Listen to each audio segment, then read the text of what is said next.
Testing, 1, 2, testing. Welcome back, everyone. All new Jazzy Talk, me and XP. Here as always, on the mic, alongside another repeat guest.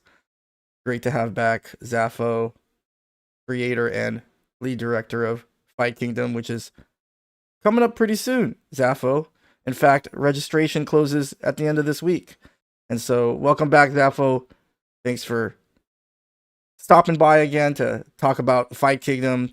Excited about, among other things, Jazzy ranking event for the very first time in Fight Kingdom history. It'll be one of the last opportunities for people to earn points to qualify for the Jazzy finale in June. And so, yeah, great to have you back, Zafo. Tell me what's up, man. How's Fight Kingdom, the planning been going? Well, thank you. It's great to be back. It's coming along pretty well. I'm further along now than I was at this point last year, so I'm a little bit ahead of the game. So it feels nice. April's always pretty hectic for me in general, not just for getting ready for the tournament, but just I have two kids and both of their birthdays are in April, and just then it's also tax time and all this other stuff. So trying to stay ahead of the game is always worth it. But yeah, just a few weeks out. This Friday at midnight, we're closing off all registrations, and for the first time, we're not going to be allowing emergency at the door registrations. Past a certain point, past a certain size, it's just not. It's just too much of a pain to deal with on-site registrations. So we're scaling up, which is a nice problem to have, but that's coming with it. So I'm trying to encourage everyone who's been waiting to the last minute to actually jump on it and make sure that they sign up this week, because Friday night registrations are closing for good. Yeah, speaking of games at Fightcade, tell me a little bit about that. Fight Kingdom. Or Fight Kingdom, excuse me. Fightcade is that? Yeah. Well, shout outs to Fightcade though. Yeah, we don't have as many. I always do that. Whenever I want to talk about Fight Kingdom, I say Fightcade. Whenever I talk about Fightcade, that's my fault. No, I think the Fight Kingdom thing is cool. A nice contrast to Combo Breaker, right?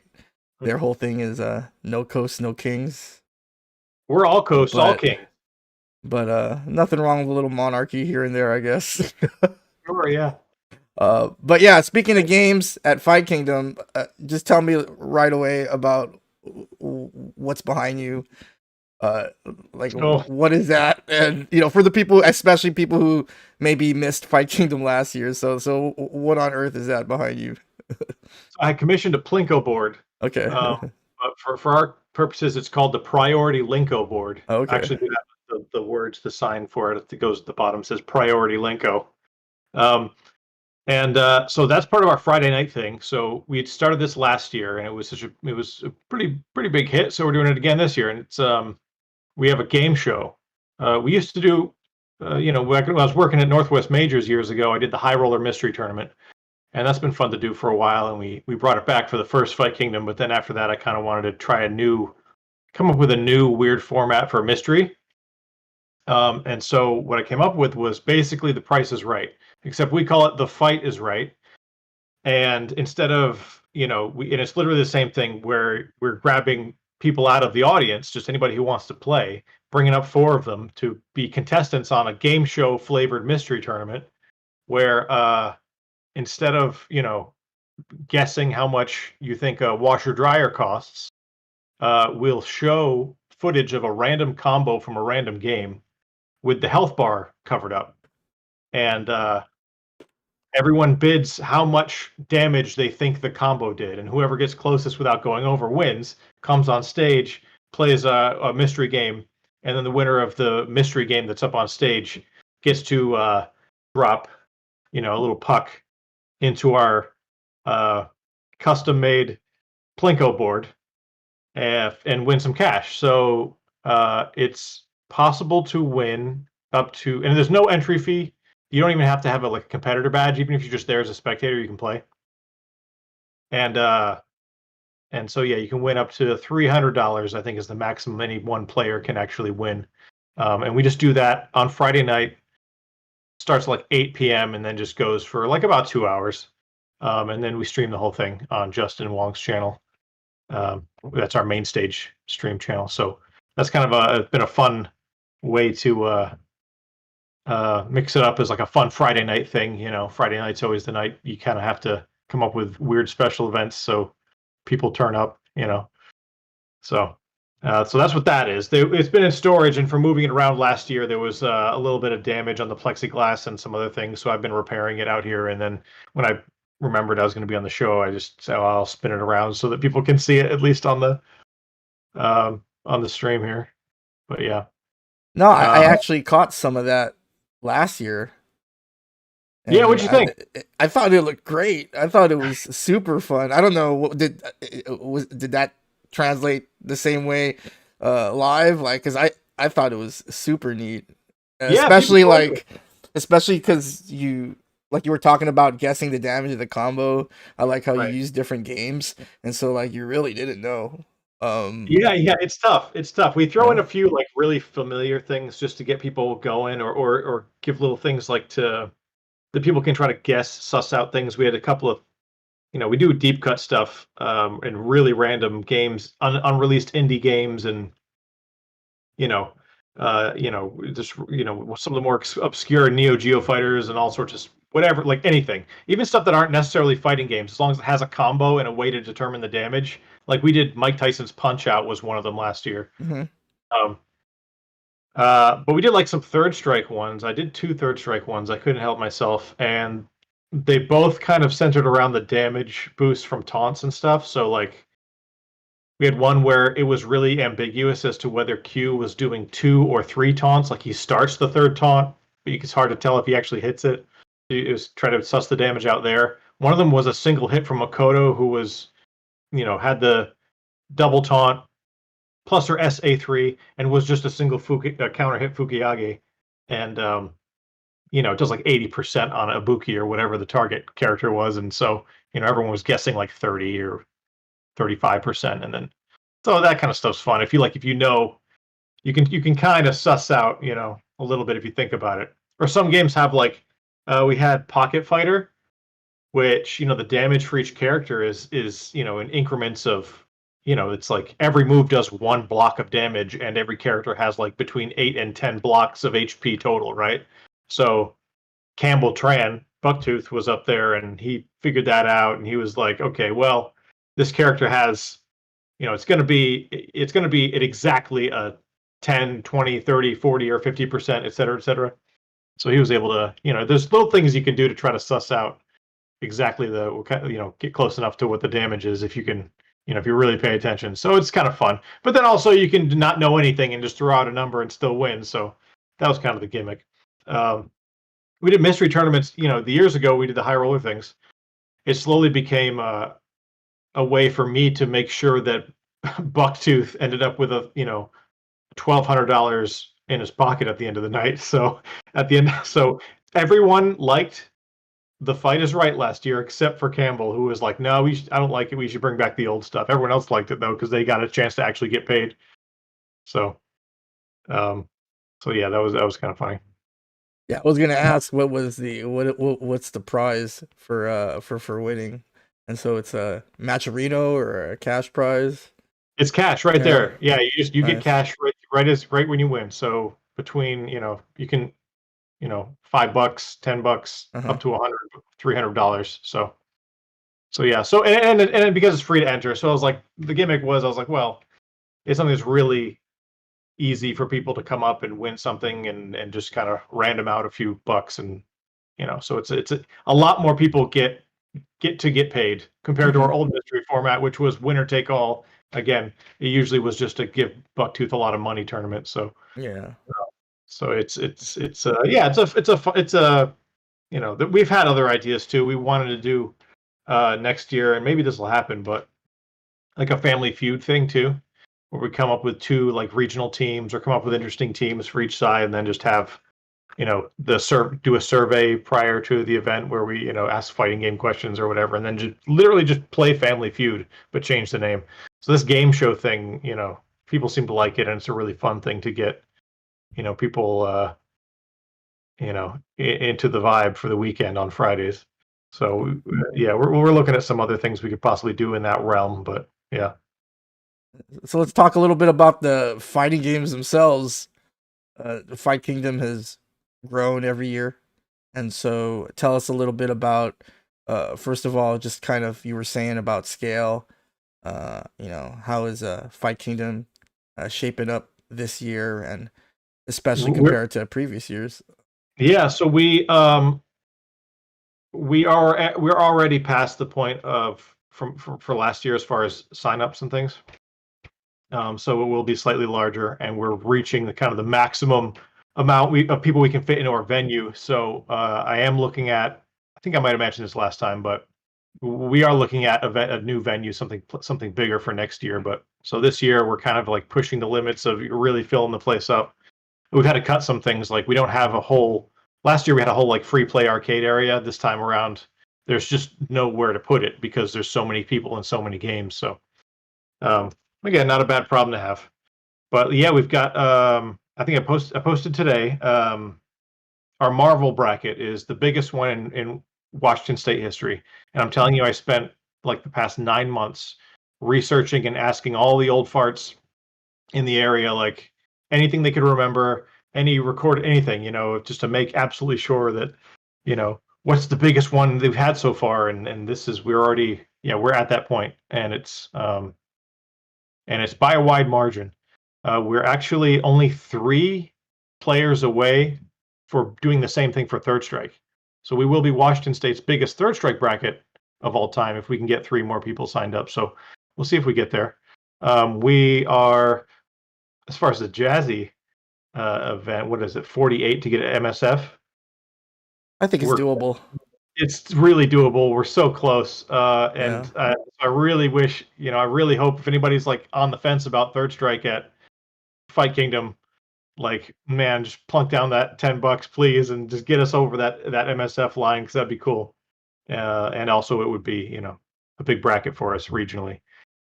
Yeah, it's one of the last opportunities that players are going to have to earn points this season Right. because it's going to be in May. And so there's going to be a lot of players trying to jockey for position, make sure they finish in that top 5 so that they can get their complimentary airfare to the Jazzy finale. And Right. so I think you have a pretty good chance of making MSF. And I just love the end of the season. Probably one of my favorite things about the Jazzy regular season is the last month. Even back in season 1, and I've told this story before, yeah, you had mentioned that Jay Wong has offered his channel to stream Fight Kingdom, and so shout outs to Justin. But Yep. I think I've told the story before how at the end of season 1, Justin really wanted to qualify, and so there was a little bit of a strategy with a lot of players going to Yeah. different events, trying to make sure that they finish with enough points. The race for the top 5, we're going to take a look at it a little bit later. Pretty close. Looking forward to seeing what's going to happen. I mean, we're not even done with April, and then we throw in the online factor because Right. remember, players can compete in both and they can try and qualify through both. And so there's a little bit of strategy there too. Uh, like for instance, Neiman and Amir, they both have auto qualified by winning the auto qualifiers, and so their points no longer matter Right. on the online event, and so it really kind of opened up at least second place with Nika and firmly in first. And so anyway, we're gonna talk about the standings a little bit later, but I don't want to kind of like get away Okay. from Fight Kingdom because Sure. No, after that, people yeah, should kind of, so we'll get back. Yeah. but So yeah, Fight Kingdom. It's been also been an interesting year because Tekken 8 being new this year, Street Fighter 6 being new this year. They are our biggest bracket. So this is, as of right now, this will be a first time where our biggest brackets aren't the retro games, which has put me in an interesting position because, especially after adding the new games last year, we have a lot of people who are, um, retro focused, and they came to me with concerns. They're like, Mhm. "It's cool that you're opening this up to more games, but like, they're worried we'd lose the retro focus, right?" Mhm. So I had to reassure a lot of people that it's like our main event is always going to be a retro game. That's always going to be our flavor. We're not getting rid of the cabs anytime soon. We're running Third Strike on cabs. Um, we're running Dreamcast for on CRTs for Marvel, cabs for ST as well. And that'll always be our niche for sure. So, but it's just, this is the first time around because we got these new games and they're so popular, and Fight Kingdom's growing to the point where, we have only a couple of events in the region that are this size now. We have I don't want to name names because I'm scared that I'll exclude a big event, but we have bonus round, which is another big one they do a couple times a year, which is about the same size as Fight Kingdom ish, and then now in Fight Kingdom, and so it's like as far as like having a big weekend event, I'm not going to say the M word because some people get a little testy about what defines a majors and what doesn't and whatever. So, but you know what I mean. Uh, so this is the year where we've got a lot of the returning core Fight Kingdom people coming out for Marvel Third Strike ST, and a lot of new people coming out because of Tekken and Street Fighter 6. So it'll be an interesting mix, but it's at the end of the day, it's cool. We have space for everybody, and it's helping us grow in general. And I think we mentioned this last time. A lot of our goal the first time around was try to get younger kids into older games, and this is just an opportunity for that too. So especially with the Marvel guys, because they show up with setups, and they'll play all night, in the 24-hour area down by the bar. So I mean, there's just nothing but opportunities to play, and they're all down to. I mean, this happened last year. A lot of guys ready to teach. If you're like a lot of people meeting other people for the first time, and they'll just sit down and they'll like play with you. And I saw a little bit of that last year. It was awesome. So Okay, Zafo, say it with your chest. If you want to call Fight Kingdom a major, you can go ahead and call it a I have major. been from the beginning. I've just called it a majors. I'd be like, we're Well, a yeah, major, and if it's not, then you just fake it till you make it. You know what I mean? It's at least it's the best way to turn your event into a majors is just say it is until it is. I mean, I was around at Northwest story of Majors my a lot. life, Zafo. Story of my life. Right. So yeah, We've done so well through the branding of yeah, Fight Kingdom because it looks like something that a corporation would put together, or like a professional company or everything, when it's just me in Photoshop doing everything and After Effects doing everything.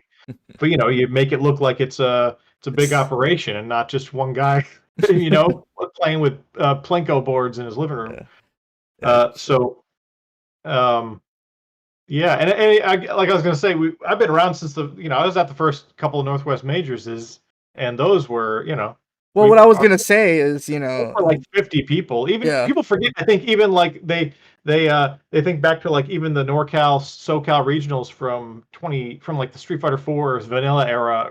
People wax nostalgic about that stuff, and those were couple hundred people in a yeah. hotel back room or something. It's not like what we think of a majors today. Yeah. Well, I was just about to say, and during the last Jazzy talk, what we were on, you were talking about how one of the reasons why you started Fight Kingdom is because you saw that there was this absence in the Pacific Northwest as far as FGC goes, and Hmm. so yeah, if you want to call it a major, I mean, you were the one who uh tried to start something back up in your region. Right. And so, I don't know. I don't really know. I don't really get caught up in that whole Yeah, what it's is a it's all major, what isn't, it's a stupid you semantic, know. but.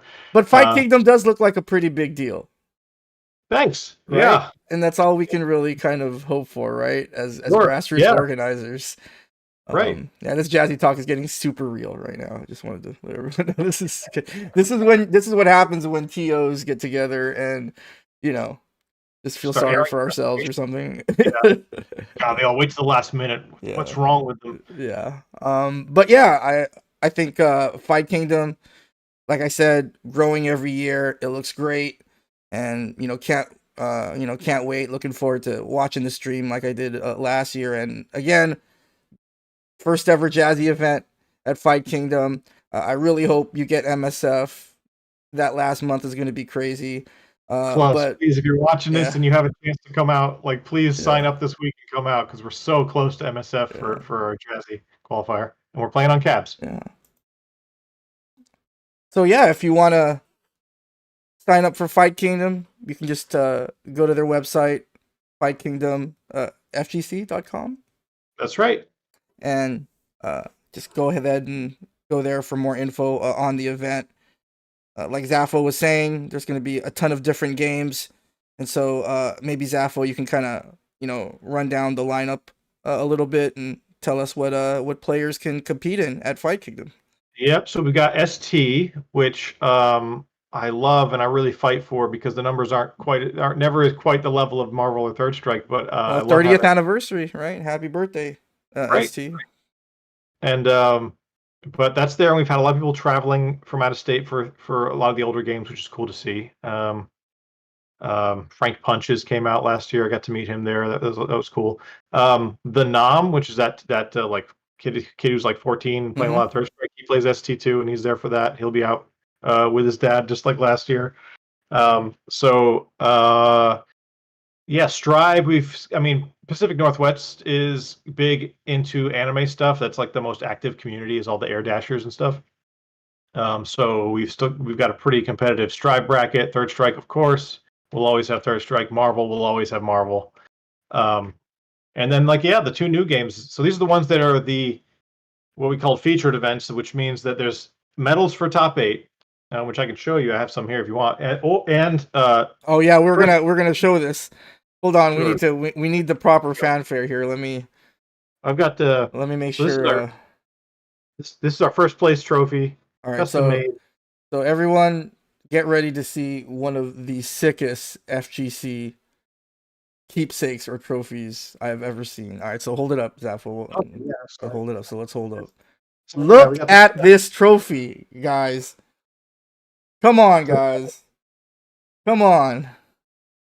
Come This is our on, gold everyone. Astro. We got 6 of them for the 6 main games for Come first on, place. everyone. Yeah, not bad, not bad. How about that? And as far as Third Strike competition, So tell us a little bit more about the trophy, though. For first of all, Zafo, because it's so sick. And so oh tell us yes, kind of like just walk us through kind of how you got the idea and how you made it happen. I mean it's a massive pain in the ass. Actually, I Yeah, I bet.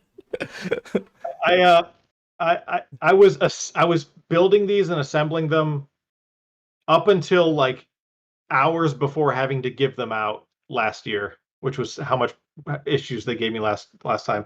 So yes, I don't remember what I had a lot of the very first year. I had a lot of Astro City themes. The trailer had some 3D.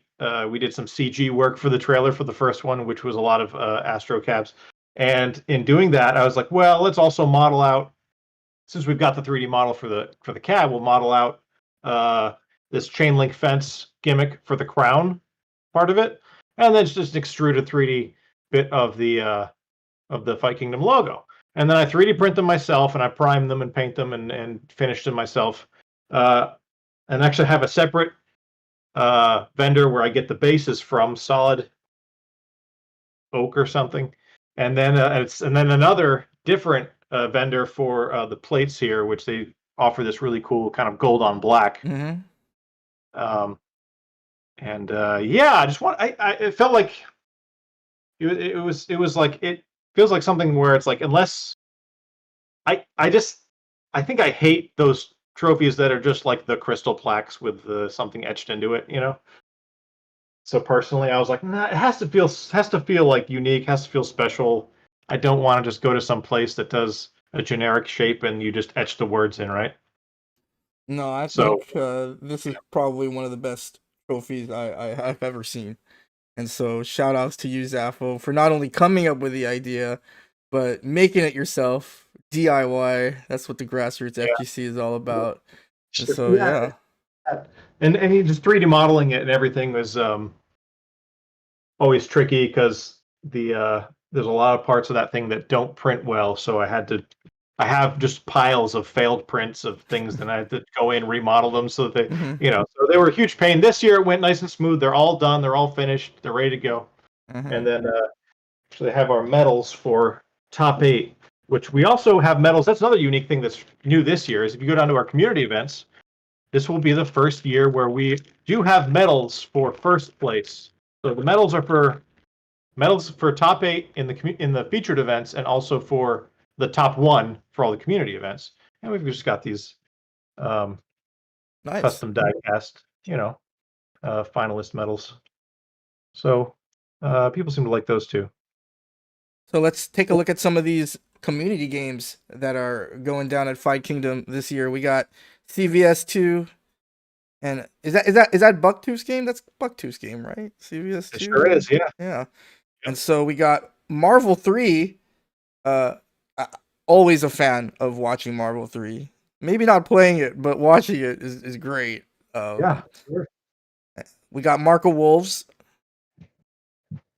Just Yep. ahead of the new Fatal Fury game coming out pretty soon. Yeah, that worked out. Virtua Fighter 5. Oh, I'm really happy to see VF5 on the. Had them. We had them last year too, and we did like a 1-day thing in October last year, just kind of in the middle of the year, just to mix it up. Where we called it Night of the 09er, and it kind of was an event for us to throw in a lot of the games that we would like to do at Fight Kingdom, but just we weren't able to, or this, whatever. So we had like the main event was Street Fighter 4. It's where we put like Xrd and Uni. And at that event, we also had the Virtua Fighter guys come out and set up. So last Fight Kingdom and at this thing in October, the Virtua Fighter guys locally have really rallied together. They're like the same as the Marvel guys, where they're just like super into running stuff, bringing out setups, doing whatever it takes to make sure that their game is represented. So it's awesome to have them back. I would bet they are going to be there again next year and the year after that, because they're just so like motivated. Which is always cool to see, especially for games that have the waning interest or are older or whatever, right? So yeah, and then Plus R, which was one of our main games the first year that hasn't returned to that main game status again. But again, we have enough Air Dasher guys in the region, so it's back. And then the new version of Grand Blue, which I really like. As far as those kinds of games, like ArcSys games, I don't play a lot of them, but that was the one that I really put some time into, and I really like it. And the numbers for that have been kind of crazy. The numbers for our Grand Blue side event are really close to ST right now. So it is, as far as our community events, it's the biggest one as far as numbers, that and CVS2, which is always the number one most requested side game, and up to the point where considering it for future, main game, once we add a few more, because we have had 6. Next year will be the big expansion year, new venue and everything. So we're thinking about maybe adding 1 or 2 more main games, 1 or 2 more big trophies. CVS2 might be one of them. So, yeah. Fight Kingdom is shaping up to be really sick. And so for people who are thinking of coming to Fight Kingdom, you tell us a little bit about the accommodations as far as Fight Kingdom goes. We got a hotel venue, and it is going to be, there's a first floor and a second floor. On the second floor is the ballroom and like this landing area where we have pretty much everything. That's where the pools are. That's where you need a badge to get in, et cetera, et cetera. And they've got that whole floor is basically ours. So on the first floor, there's a bar, restaurant, lounge area, which they've been super cool. We're like the biggest event that this hotel has throughout the year. It's in Everett, which is really close to the Boeing headquarters, and so a lot of the stuff that they do get in their like event spaces are like big Boeing like meetings and stuff. They don't really have like big conventions. So because we're their biggest event of the year, they let us do whatever we want. So the first floor lounge area is basically the BYOC, right? They let us set up anything we want down there. Everyone brings their setups, CRTs, whatever, and they keep the bar open late for us, and it's just a party after the ballroom closes at night. So that's kind of a big draw. Also, a lot of really good food within walking distance, and by walking distance, I mean like 2 or 3 blocks. So, um, that's been probably the number one thing that's kinda hurts me as far as moving to a new venue. The moving to the new venue is gonna be bigger, it's gonna be better, it's a better location, it's probably gonna be on the east side, Redmond, Bellevue-ish. So that's a lot easier for people who live in the Seattle area and especially way south Portland. It's a lot easier for people to get to. And if you're flying into SeaTac, it's easier to get to. So location and everything else is great. The one thing I'm worried about is like there's so much great food near this venue, like a block away from it. Pizza, barbecue, pho, uh, it's like a Thai place. They do there's like a K Fresh. It's like this Korean uh spot. There's lots of pizza places that are really good, and pizza's usually not that good out in the Northwest. So so that's saying something, but um uh so that do we talk pizza? No. We wanna talk pizza? Did we ever No, we talk didn't. Seattle pizza? No. I don't think we did. We can. There's So what is Seattle like? Like, what is pizza like in Seattle? Is there like a distinct Pacific no, no, Northwest style no, we don't. pizza, or No, the best they can keeping do an open is mind here, Zafo? You know where I'm from, so I'm just I know trying where to, you're from. I'm trying to keep an I open appreciate mind where you're on. from. And I mean, listen, you guys do it up good. You guys do a good job. It's not no Chicago, Uh-oh. but Uh-oh. Uh-oh. Uh-oh. But yeah, so like what's so what the best they can do is not try to make up their own thing and uh actually try to get pizza that's that emulates the East Coast thing as well as they can. And some spots have actually done a good job. Um, and which is luck because they could be doing like a California influence thing more, and they don't. Thank God. So we've got like CPK, is that what we're talking about? Like California Pizza Kitchen style type yeah, of pizza? Yeah. like yeah, that feels like kind of feels like Like putting arugula and yeah, right, and stuff like avocado that and and on pizza. yeah, Yeah, right, okay, I right. got you. Like I Yeah. can see Seattle doing that, but they Yeah. don't. So and I appreciate that. Detroit style, someone says in the chat, is actually legit too. I actually love Oh yeah, Detroit. Detroit style is yeah. Yeah, no, I'm a big fan. So there's a spot called. There are some people from the Midwest, and they opened up a place called Windy City Pie Okay. that actually does pretty good Chicago style. And then they were such a big hit that they got to open up a sister location that they call instead of Windy City Pie, they called it. It's called Breezy Town, which is a play on the name of their first restaurant, and that's where they do um, everything else. So while their Windy City focuses on the deep dish stuff, their sister location does Detroit style, does tries to do New York, um, and they do a pretty good job. So other than that, there's not that much to say about the region, but there's a place again, the place that's like 2 or 3 blocks from the venue, Fight Kingdom, is a place called Home Run Pizza, and they do the pizza. I grew up in New England, and we do okay there. Uh, and that's about as close to the East Coast pizza experience as I've had out here, and it's really close to the venue, which is nice. And then they got like a few blocks further, you can go get Brooklyn Brothers too, if that's something that you want to do. They got cannoli, which is cool, but I prefer the home run pizza that's a little bit closer. But yeah, no, there's some really good food right near the venue. I guess is my point. And I Okay. do love deep dish. I goofed on my before but I do actually legitimately love Chicago pizza. So Nice. So you heard it here first. Pacific Northwest culinary yeah, gem. sure. They struggle Uh, with barbecue too, but there's a couple spots that have managed to make something happen.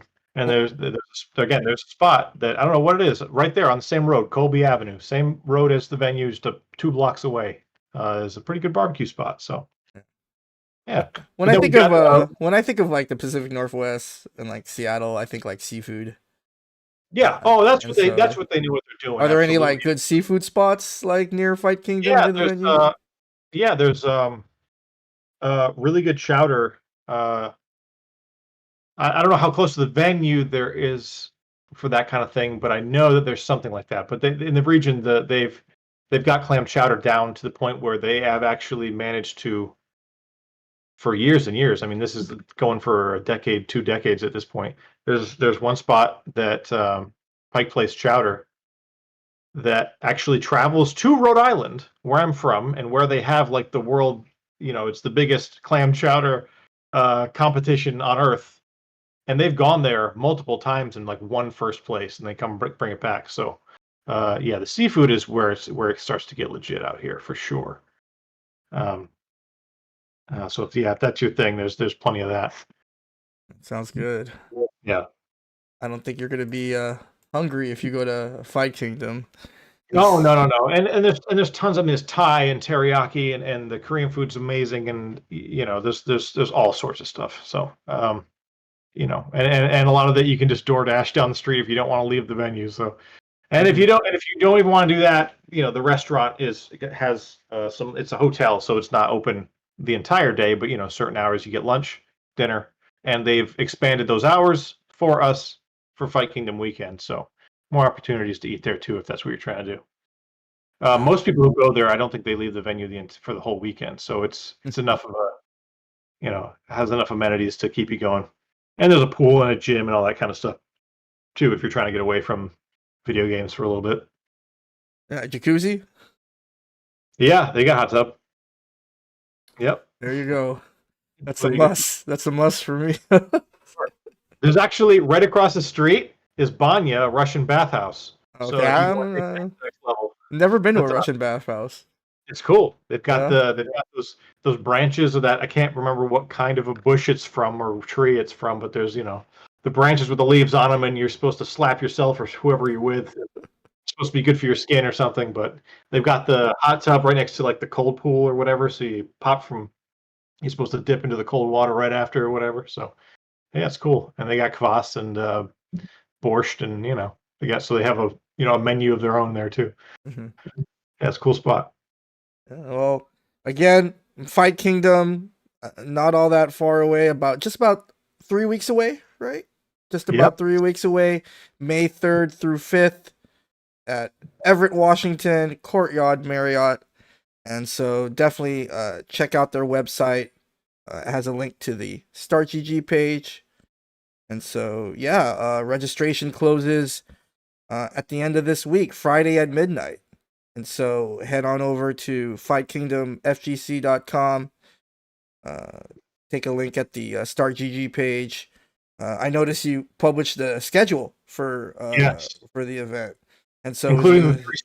We've got 3 streams this year, which is also a new thing for us. So yeah, so we already talked about Justin Yep. and his channel. And so who are the other streaming partners for Fight Kingdom this year? So yeah, Justin is going to be our main stage again. Our side stage, which is again, this is another new thing, is that we actually have a second, smaller side, an actual stage for our stream.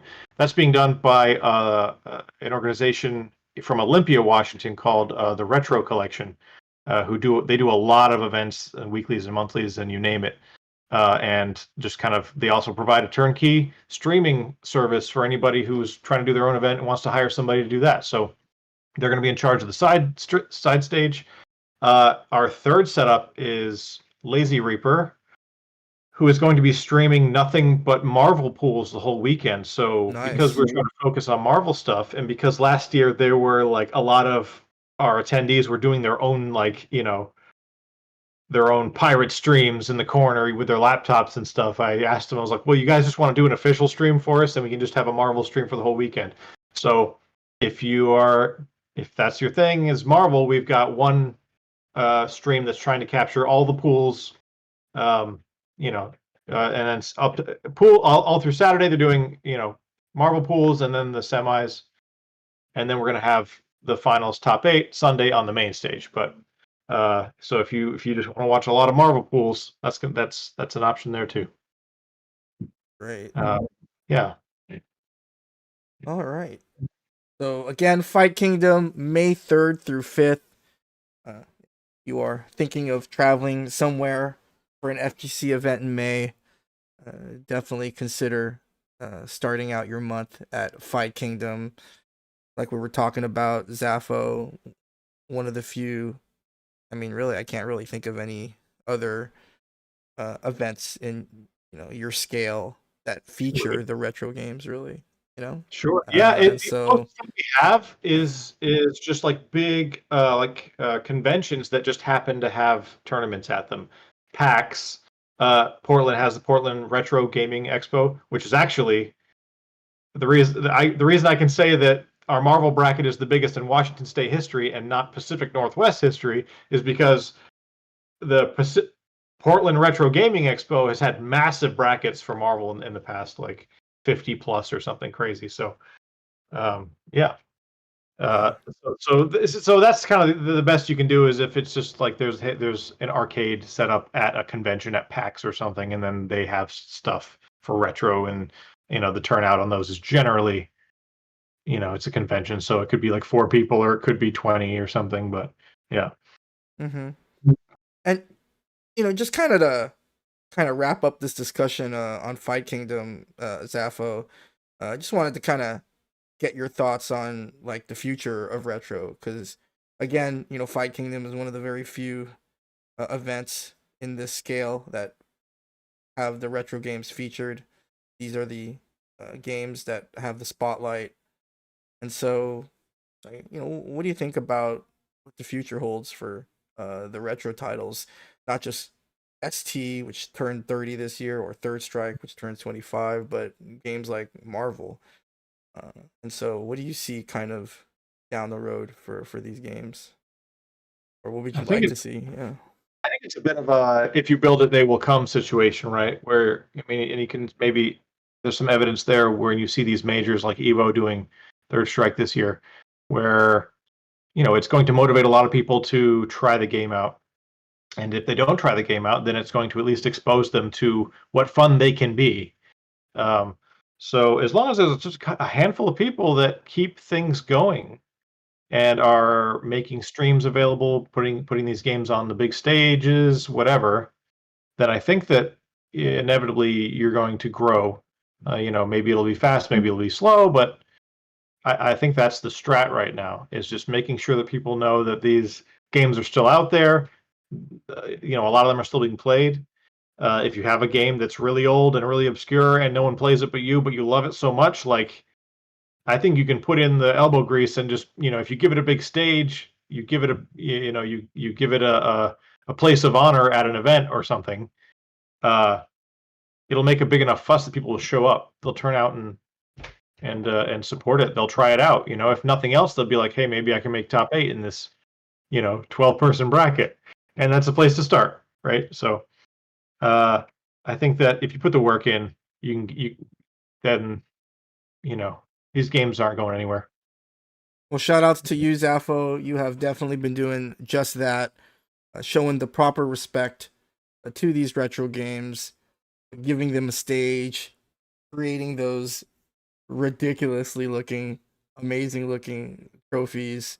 The what are those Astros or Blasts? What are those? These are new Astros. New Astros. Okay, yeah. And so, yeah, go to Fight Kingdom May 3rd through 5th. Win one of these. So if we want to pivot to the actual competition, Yeah, not just for Fight Kingdom, but also in Jazzy in general. But yeah, I do want definitely. to update everyone who might be thinking of coming out or wanted to compete and is interested in getting a trophy, getting points for Jazzy. I can confirm Justin Wong, unfortunately, will not be able to make it this year. He was our Oh, champion last year. Dagger G, who has made it into our top 3 every year, is also unfortunately not able to make it out this year. So you just have to beat for Saga. It's just that easy. So yeah. Yeah, well, there are a lot of other Third Strike players I know in the region that have been grinding, especially at the Neko Dojo. I thought maybe we could just talk a little bit about Mustard Back and kind of the stuff that he's trying to do over there. And yeah, so yeah, like what are your thoughts have been about the Neko Dojo? I catch the streams and I think it's a really cool vibe. And shout outs to Mustard Back for hosting these events. And yeah. so yeah. it's really exciting if you're into Third Strike and you're from And Seattle. Mustard because- Back is the lead for Third Strike at Fight Yes, Kingdom. Mustard Back is the game lead for Third Strike at Fight Kingdom. Um, so it's really exciting if you're into Third Strike and you're from Seattle because as far as the Northwest goes, Seattle's never had a big Third Strike thing.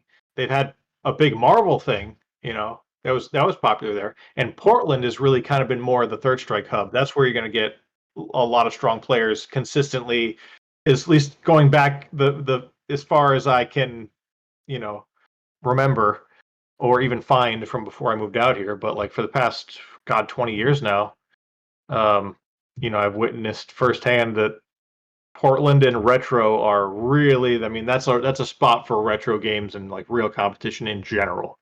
You guys like BBH and stuff, they just play everything down there.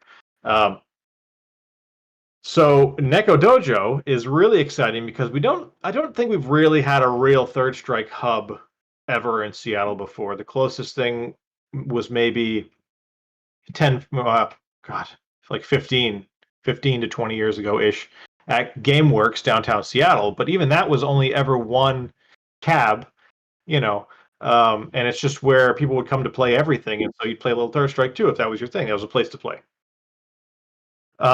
So this is kind of the first time where we've got a spot that's just like the Third Strike spot, and we've got the guys coming up from Portland to play at these sessions on the weekends. We've got guys coming down from Canada just to pop by and do the Jazzy ranking events that he's doing there, or just we do Dan rankings and team events and just whatever. He's doing cookouts, and it's just a great spot. And the fact that it's attracting a lot of the local Third Strike players, and a lot of them are. It's enough that we're finally have a spot that's making people stronger, right? It's not like, oh yeah, I play a little bit of this game and yeah, I might as well play because it's here, which is kind of the most we've ever had in Seattle. But now it's a spot where it's like, no, I want to learn Third Strike. I want to get better Third Strike. I want a place where I can play Third Strike in Seattle, and that's kind of what's so exciting about Neko Dojo. It's the real deal for the first time in Seattle history for Third Strike specifically. So yeah, lots of cabs. He does events like every other week, and he's done I think 3 Jazzy ranking events so far.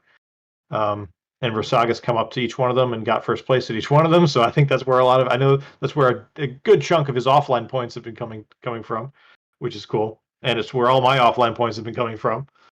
So yeah, and Mustard's great. He's really motivated. He's really, I mean, he helps out with cabs and stuff. It's from a tech standpoint too, which is great and also a rare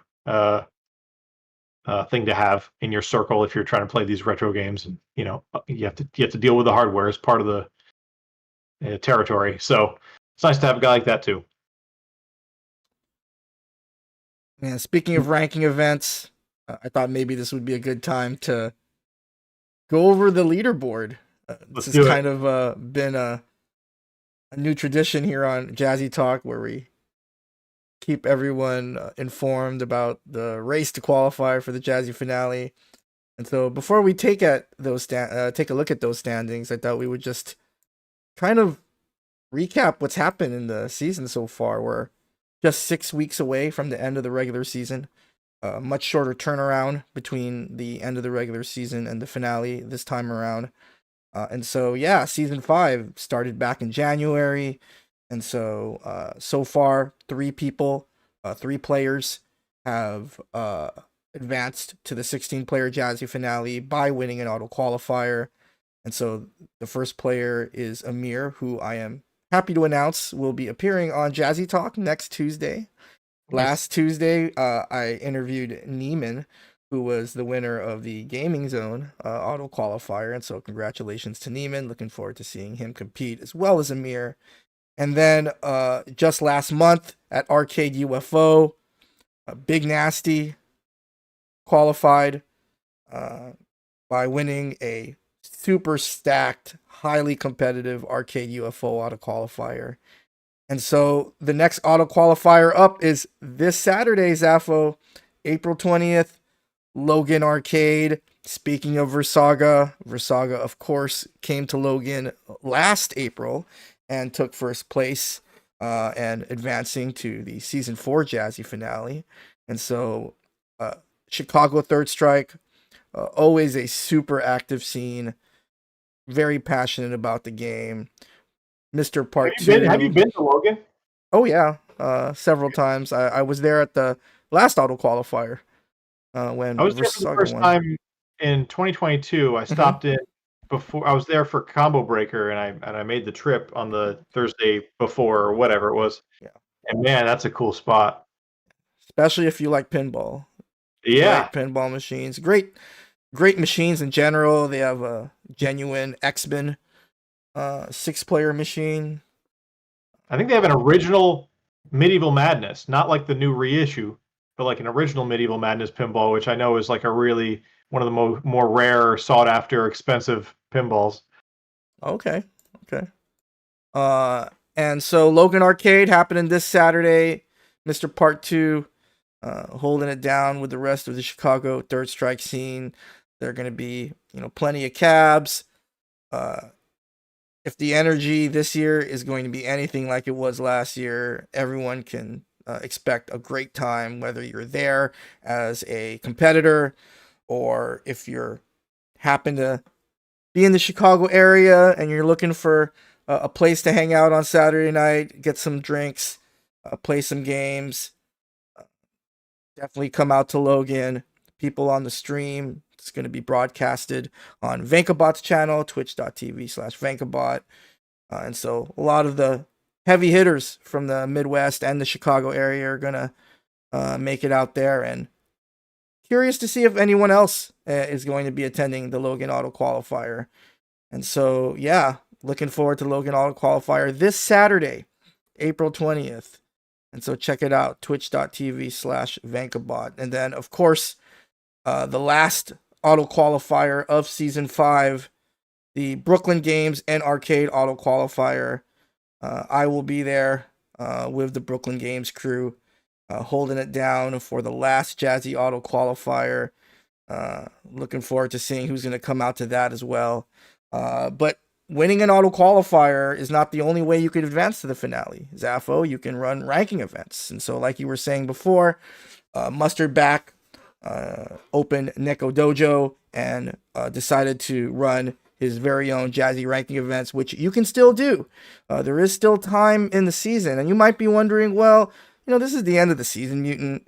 What incentive might I have to try and run a Third Strike tournament? Well, again, there are a lot of players that are heavily interested in trying to qualify for the finale.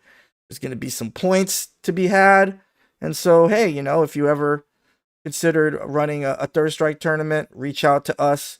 Head over to jazzycircuit.org, join our Discord, talk to us, and let us know what you think about starting a Third Strike scene in your neck of the woods. This is why we exist, and so definitely reach out to us if you want any more information about starting Third Strike in your scene. And so also another way to qualify are online events. We have a separate leaderboard for that. 2 players come out of the online events. And then finally, if you take a look at the roadmap, we have at the finale itself, Jazzy Finale Weekend, happening June 21st to 23rd at the amazing Akihabara Arcade, one of the last arcades of its kind in the country. If you have not been to Akihabara yet, and you're find yourself in the Denver area, please be sure to check it out. We had Riz1 on the show a couple weeks ago, and Riz was telling us a little bit about his first visit to Aki, which was a few weeks ago, and he was totally blown away. I'm sure anyone who visits and again is into fighting games, especially retro fighting games, it really is like stepping back into a time machine. It really is going into a whole new world, and definitely encourage everyone to check out Akihabara, and especially on June 21st to 23rd. some of the most high-level third strike action that you're going to see this year. Again, 25th anniversary of Third Strike. We're trying to celebrate it on all fronts, and it's going to be a big party at the Jazzy finale, again, June 21st to 23rd. And at the event on that Saturday, there are going to be 2 pools. 2 players out of each pool are going to also advance to the Jazzy finale. That'll be our last chance qualifier. And so there are still a lot of different ways to qualify. And so, head over to jazzycircuit.org for more info on the Season 5 Jazzy Circuit. And so, what everyone's been waiting for, let's go ahead and take a look at these standings, Zafo. And so, first, the Jazzy ranking events. Again, these are the offline events. And remember, anyone can run a ranking event as long as they meet certain requirements. Head over to jazzycircuit.org and check out all of that information in the organizer's guide. And so let's take a look at how the leaderboard is looking for the Jazzy ranking events. Again, these are players who are competing in offline Jazzy sanctioned tournaments. And so here in the top 5, again, remember everyone, the top 5 players qualify for the Jazzy finale. And all 5 players do get complimentary airfare to Jazzy finale weekend. And so here we go. We have in first place, we have Flannel Jack from the North Carolina Third Strike scene with a slim lead over Logan Arcade's very own Yogurt Brain. Only 25 points separate the two. And then we have in third place Lance Chun, DFW, Texas Third Strike player, doing some good things out there in that scene. Always seemingly a mainstay in the Jazzy leaderboards, and so nice to see Lance in the top 3. And then joining Flannel Jack is Troy Boy, who is part of that Southeast Third Strike conglomerate, I guess you could call them, Zafo. Definitely doing great things this season in Jazzy. Troy Boy, one of the founding members of Southeast Throwdown, alongside Gaming with Jimbo. And so, yeah, Troy Boy in 4th place with 1,100 points. And so basically from 4th on, the race is pretty tight. I don't think, maybe Lance has that 3rd place slot secure, but who knows? Again, we've also got, with this weekend, Yogurt Brain is signed up for the auto qualifier at Logan. Yeah. And so he might end up, dropping off of the rankings by way of getting auto qualified. So we'll see. Yeah, that is possible because, again, and you make a great point, Zafo, because if any of these players win either the Logan auto qualifier or the Brooklyn auto qualifier, then their points are null and void. They already qualify, and so that means next player up. And so, yeah, you're absolutely right, Zafo. If Yogurt Brain can finish first at the auto qualifier this Saturday, then the race looks very different. Mm-hmm. Yeah, and so we got in 5th place, we were just talking about Versaga. Troy Boy, only a 35-point lead over Versaga, with Fight Kingdom coming up. And, who knows what else Versaga may enter. Versaga may just, find himself ahead of Troy Boy. And then just right out the top 5, because remember, Zafo, the players in the top 5 are the ones that qualify.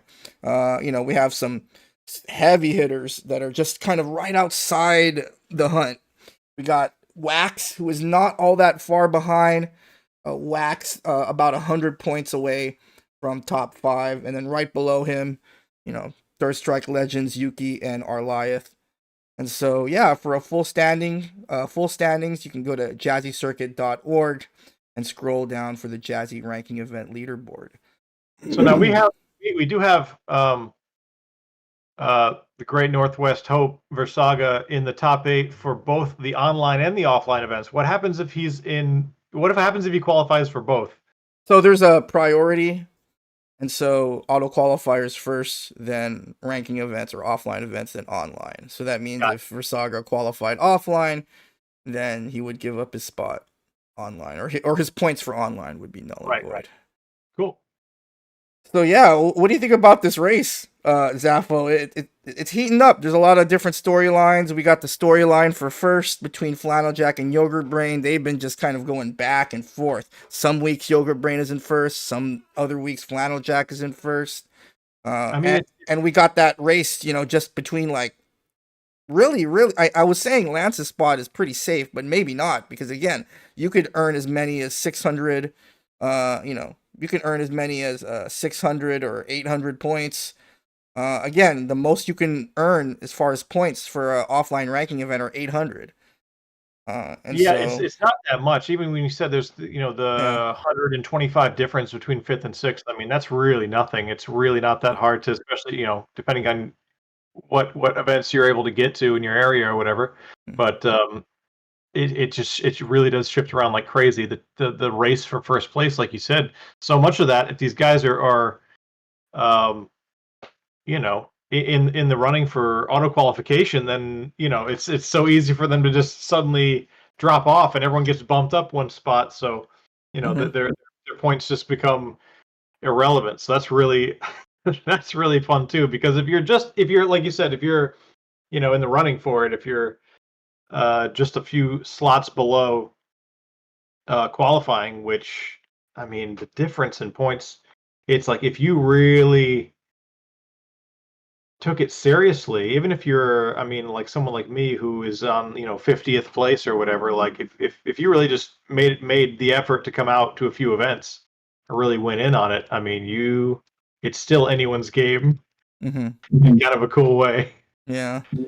And if you think the race for the offline leaderboard was close, uh, check out the race for the online leaderboard. And so this year, the top two players qualify through Jazzy Online. But as we were talking about earlier, Zafo, there's a priority.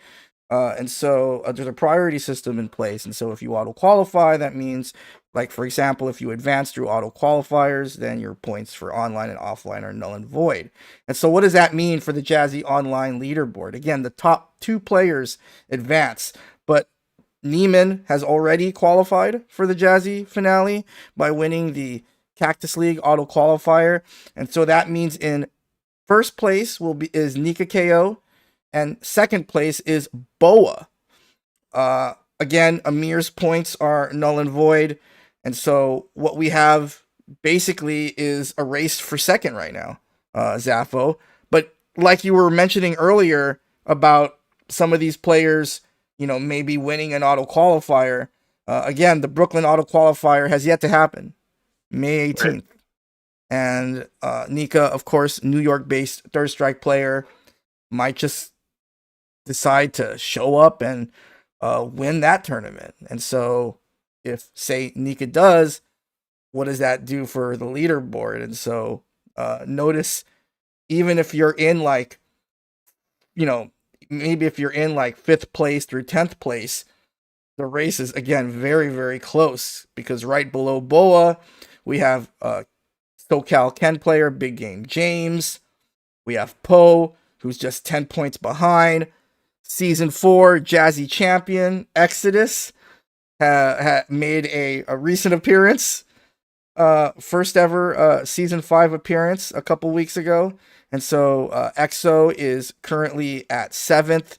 With Versaga, like you were saying, Versaga is in the running for both online and offline leaderboard, and so Busy. a lot of stuff could happen. I mean, let's go ahead and take a look at the second page. Again, anything could happen. Look at all these players that are still kind of in the running. It's an interesting thing happened with Nika just kind of winning all those earlier online events. Now it becomes sort of a race for one, but maybe 2 spots again. Nika may decide to compete in the auto qualifier. Who knows?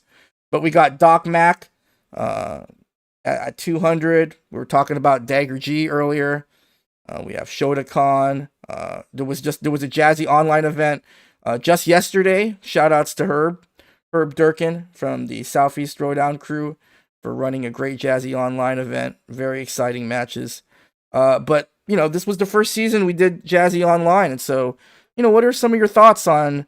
Not sure how closely you've been following Jazzy online, Zafo, but just what are your thoughts on Jazzy finally implementing online into the league.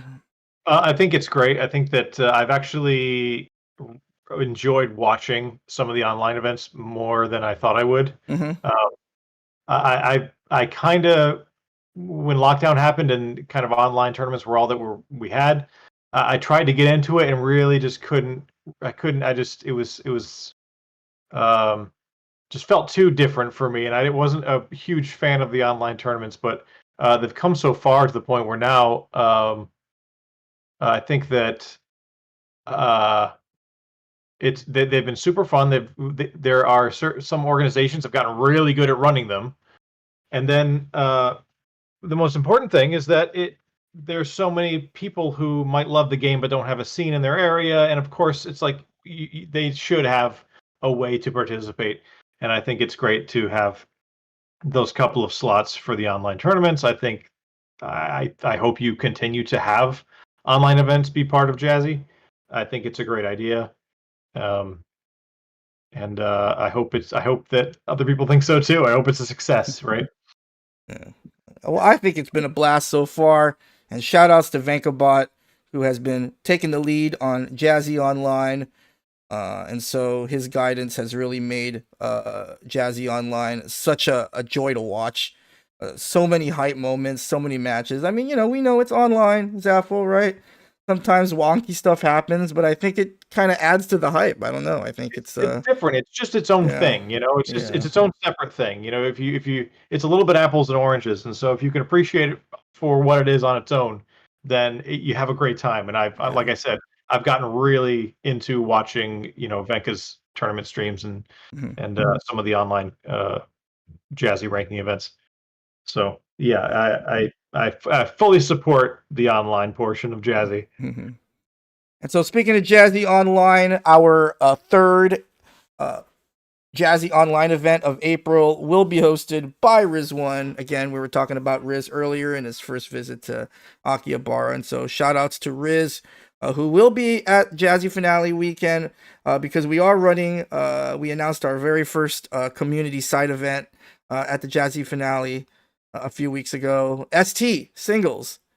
We had 2v2 last year, and that was a blast. And so I expect nothing different this year as we host singles to give a little love to ST. I know you're showing some love for ST at Fight Yeah, Kingdom, and I think it's really cool.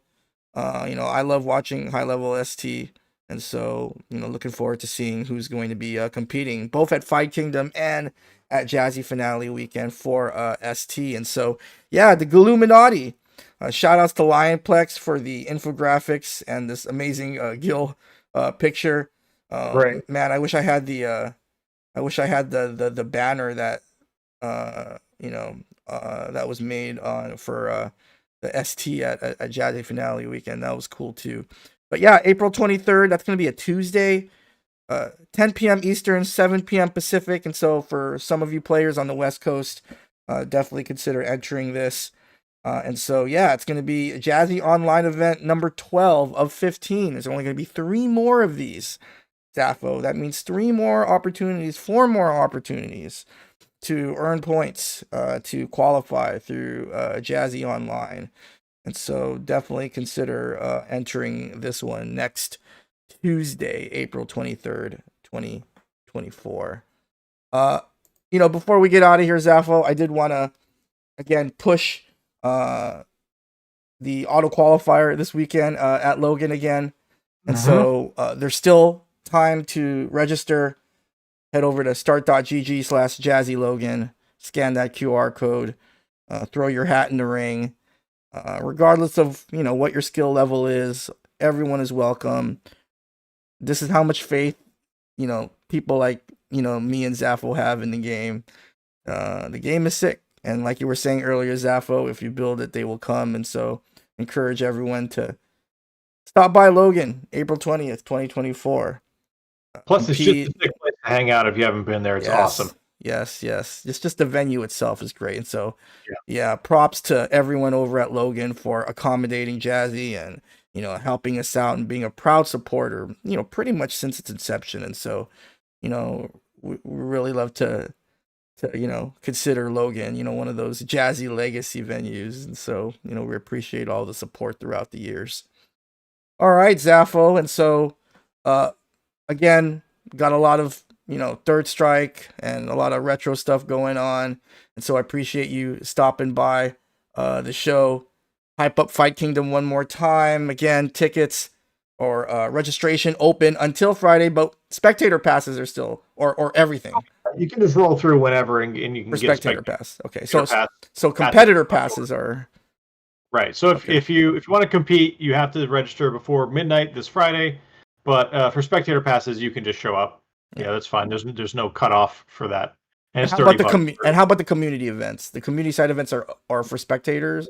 No, community events you do need to register for those. So every tournament, the only thing that's open to spectators as far as like an event to participate in is the Fight is Right on Friday night, which you don't need to have anything special. You just need to show up and be in the main ballroom on Friday night and, come on down. Great. All right. Are you gonna bring back that same suit, or are we gonna see a different outfit? Different tie too. So okay. Yeah. But I dressed up. I do the game show outfit, every game show host outfit every time. But I did want to ask you a question before we are done here. Yeah, I got you. I've been asking all my Third Strike player friends this, and I've been like logging their answers because I think it's really interesting. And you can only pick one character, which is the part that people have trouble with this question. Who's the 5th best character in this game? You Dudley. get to pick one. Dudley. Thank you. Cool. Thanks so much. That's my favorite question about those. That's my favorite question to ask Third Strike players because people are all over the place. It's awesome. Yeah. I think that's a testament to how dynamic the game is, and it's still fun to watch even after 25 years. And so, yeah, I guess on that note, we'll end there. Can't really say much else, but again, appreciate the time, Zafo. Follow Zafo on Twitter at Zafo999. Also follow at Fight Kingdom FGC. Head over to fightkingdomfgc.com. Register for Fight Kingdom. Check it out. It's going to be a blast, May 3rd to May 5th. And also watch for the Jazzy Logan Auto Qualifier this weekend and a host of other Jazzy ranking events that we don't have time to go over. And so, yeah, just head over to the website, jazzycircuit.org for more info. And so appreciate everyone tuning in. Appreciate your time, Zafo. And we'll see you next Tuesday when we have Amir on the show. And so catch y'all later. I'll see you.